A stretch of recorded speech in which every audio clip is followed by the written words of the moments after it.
Alright guys, the title of today's video is Women Seek to Disqualify Men on the First Date to Prove They Are Not Good Enough. Now I need to make something very clear to you guys.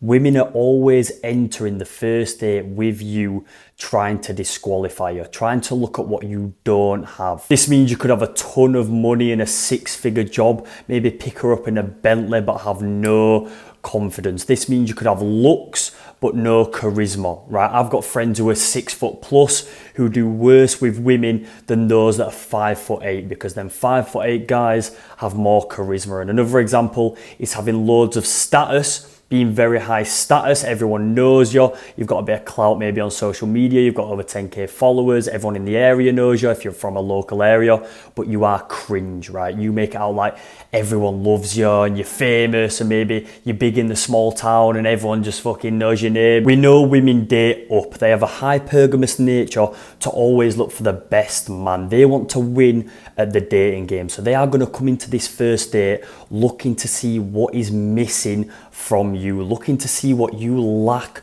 so she can disqualify you from being her future partner. So how does this girl seek to disqualify you on the first date? What she's going to do is she's going to subconsciously be testing you. She's going to test you in 3 different ways. Number 1, the punctuality test. What this girl's going to do is she's going to be running late. She's going to be 10 to 15 minutes late to your first date, and she's going to see how you react to that disrespect. If you do nothing, if you do not address the fact that she was disrespectful in being late, then she will assume that you do not have a backbone and she will disqualify you. She can't respect a man who does not respect his own time. She can't respect a man who's just going to tolerate her being late all the time. But there's a way to go about this. What you need to do is raise the fact that she was late and set that boundary, but in a very playful way. You can say something like, "I'll let you off this once, but don't let it happen again, Miss Smith," or something along them lines. This way you're not getting emotional about the fact that she's late.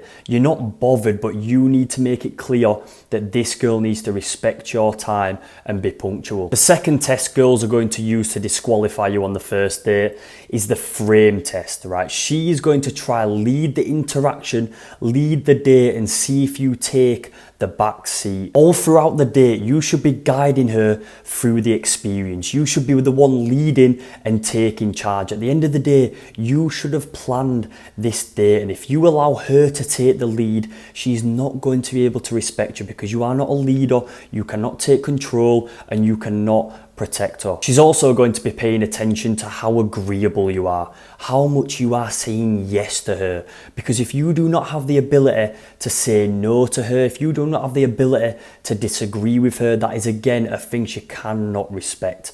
Therefore, she cannot trust you in a relationship. She cannot trust you to lead that relationship. If she says she hates Star Wars movies, right, and you fucking love Star Wars movies, you better speak up, right? It even goes down to those small little details. You need to express those differences. If you just agree and say you love everything she loves, she's not going to respect you and she's going to disqualify you. Guys, do you know what's going to happen if you're too agreeable? Do you know what's going to happen if you're saying yes all the time? You are going to turn into Mr. Nice Guy and you are going to get friend zoned. She's not going to see a romantic connection or a vibe with you. She wants to be led. She wants to know that you have got this under control. She wants to arrive on that date and not have to think. You hear this all the time about guys in relationships, about how they take control and the girl just can relax and focus on being pretty, right? They don't want to have to think of the details about what to do on the first date. They don't want to have to be thinking about, is there going to be an awkward silence in 5 minutes? The third test women are going to use to disqualify you on the first date is the abundance test.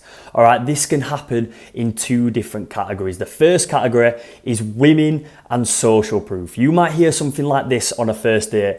"I bet you take girls on dates all the time. I bet you've been on loads of dates with girls before." The reason why they say this is because they want to know that other women are wanting to go out on dates with you. They want to know that other women want you, because at the end of the day, she does not want you if you're not desired by other women. That is simple social proof. And the second category is money. For example, if you are being stingy with what you are buying on that date, if you're looking at the 2-for-1 cocktails, right, and not just buying her whatever she wants, whatever you want, she is going to look at this as a lack of resources. She's going to look at this as a lack of abundance. And I'm in no way saying that you have to spend a shit ton of money on the first date. You could go on a coffee date, but as long as you show abundance. If she wants a shortbread, if she wants a cookie, right, you just buy her whatever she wants, right? You're not making a big deal out of it. You're not saying, oh, £2.50 for that cookie, oh, $3.50 for that little flapjack on the side, right? You're just buying it. You're showing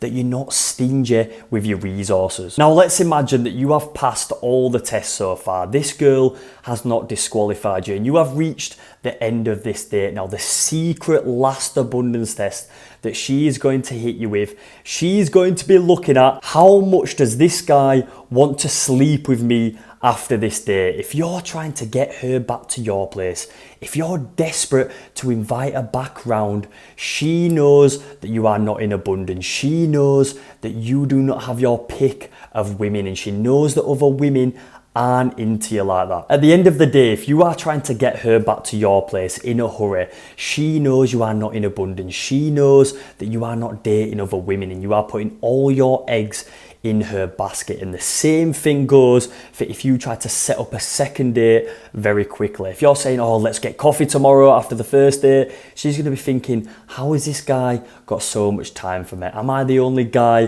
on his dating roster? And in that case, she does not want you. You're not in abundance. The only way to pass this test is to be completely happy with going home alone. You do not care if this girl comes back to your place after the date or not. And if you express that, if she knows that to be true, she's most likely going to want to come back to your place anyway. This is the magic of abundance. When she knows you don't give a fuck, when she knows that you're not desperate to get her back to your place because you need sex right there and then, right, she's going to be more inclined to feel comfortable, to want to come back, because she knows that you have other girls that you are dating on the side, and you don't have a lack of women in your life. Guys, if you liked today's video, drop it a like, leave a comment, and subscribe to the channel for more. I love you.